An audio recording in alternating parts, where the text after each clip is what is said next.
He kōna e purangi tēnei nā te reo irirangi o Aotearoa. It's 10:30 a.m. in Taumarunui.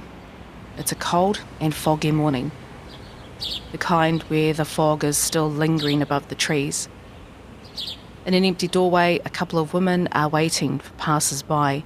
They have a stand of Jehovah's Witness pamphlets, and I'm in town for this episode, so I decide to stop and ask them about their hometown. What do you love about Taumarunui? It's a town that looks after each other. That's the one good thing about it. I pass a corner and notice the SPCA charity shop is open. So, again, a bit of chit-chat about the town. Yes, this is my home, and I find that Taumarunui is super friendly. In its heyday, Taumarunui was a service town. It is a train town, and it does have a lot of history with trains, but also a lot of history with timber. So we do have all that type of thing. It's just a lovely community. I notice it's quite foggy here. You've come on the wrong day. I'm off to spend the morning with Tame Tūwhāngai and the whānau at Ngāti Rangatahi Trust Office to find out about where the name came from and if the story I've heard is true. We're in Te Rohe Pōtai, the King Country. This is Nau Mai Town, ko Justine Murray, aho. Ngam ki a koe, Justine. I'm just here to talk of the kōrero. Kia ora. Tēnā koe, Robert. So I'm at the trust office. With me is Tame, Robert Jonathan, Hemi Turu and Marukore Sulphur Morgan. But it's mostly Tame who'll be doing the talking. Tame has whakapapa to most of the tribes in this region. He's involved in the treaty settlement claims, which also means he knows the local history. He's a community leader and he's involved with the Māori wardens, so he is super busy. After a cup of tea, we have a chat. If you would have come in here, Justine, you would have come through the fog. I did indeed. Hene Pukohurangi was out in force, I must say. Yeah. So, it's well known for its fog and that. Hene Pukohurangi, by the way, is known as the Mist Maiden, the deity of the fog. Today, there are three main iwi in this region. Well, one of the main ones here is probably Ngāti Hawa. There are other tribal groupings here of Ngāti Tūwharetoa and also of Ngāti Maniapoto. And while those are the main iwi today, hundreds of years ago, tribes moved around the whenua a lot. Some for survival, some to be close to food resources, some just because moving from one place to another was part and parcel of life at the time. Like how Ngāti Toa went from Kawhia to the Wellington region, Ngaiterangi from the east coast to Tauranga, or Kati Māmoe from Hawke's Bay to the South Island. And just as with all that moving, there are a lot of moving parts to this story. Taumarunui. Over many years, there's been different versions of how the name Taumarunui came about. So as regular listeners to Nau Mai Town will know, we hear this a lot, different versions.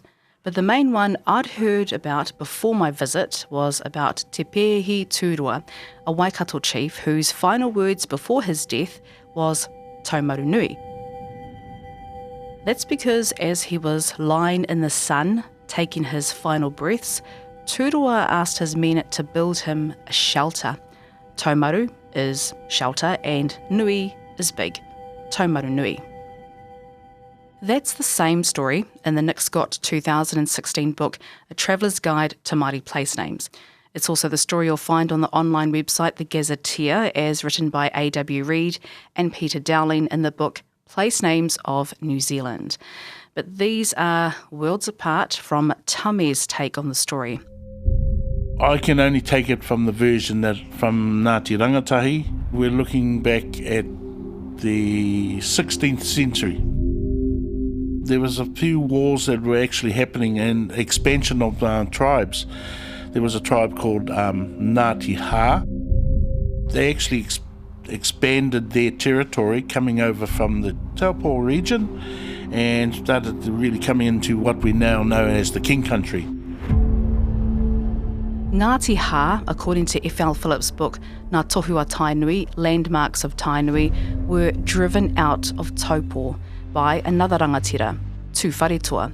Now this set the wheels in motion. Ngāti Hā headed into the heart of the King Country and in turn raided other tribal pā sites. So they really came in and started pushing some of the other local tribes from our area, and those people were called Ngāti Hiaro, and also another tribe there who lived around in the area of the Waikato area were Ngāti Kahupungapunga. So Ngāti Hiaroa, as you'll hear Tame say, is also known as Ngāti Hia for short. Ngāti Hia and Kahupungapunga, they lived in the Te Kawa swamp near Otorohanga. It was a great source of kai. Tame picks up the story. As time went on, Ngāti Hā extended and pushed their way through, right up towards the Otorohanga area. So by pushing their way through, Tame is talking about how Ngāti Hā raided these pā. Many from Ngāti Hia and Kahupungapunga were killed. Ngāti Hā were far too strong, so the two tribes looked for reinforcements. So they decided to go to Kāwhia to see the fighting chiefs of the Tainui Waka who were living there at that time. The names were Uanuku Tūwhatu and Uanuku Tarangi Hoka. By that time, Ngāti Hā had built a fortified pā in Mōkau, near Puketutu, about 12 kilometres outside of Te Kuiti. Meanwhile, back in Kāwhia, Ngāti Hiaro and Kahupungapunga, they were flatly refused, that they wouldn't help them. but hope wasn't all lost. So as they were leaving, there was a young warrior there, a young boy. His name was Taumarunui, and he actually pulled them up and he says, look, if I help you to push this invading tribe out, you will also give me men, and they decided yes. Tamayo trained 70 warriors to help take on the Ngāti Hā raiding parties. They actually came to fight Ngāti Hā at their fort just outside of Otorohanga, a place called Whawharua. They had a battle there. They won the day. And Ngāti Hā was seen off. But the victory was bittersweet because the death toll was high. Ngāti Hiaro and Kahupungapunga had enough. They didn't want to fight anymore. Tamayo says, "What? I still want to keep fighting on." So he actually chased them. Tamayo was relentless in his pursuit, and he, along with his 70 warriors, gave chase through the Mangokiwa Valley in Te Kuiti. At one point, he outwitted Ngāti Hā by having his men change their clothing and double back, so it looked like he had twice as many men. Tamayo pursued Ngāti Hā, and after several battles ended up at a pā called Whiritua, just half a kilometre outside of modern-day Taumarunui. And it was there he met and married a rangatira's daughter called Henemata as a way of forging peace with another local tribe, Ngāti Haua. But no sooner was that peace arranged that Tamayo was back chasing Ngāti Hā. He found them just south of Taumarunui at a pā called Tututotara. Once again, Tamayo attacked, and once again, he won.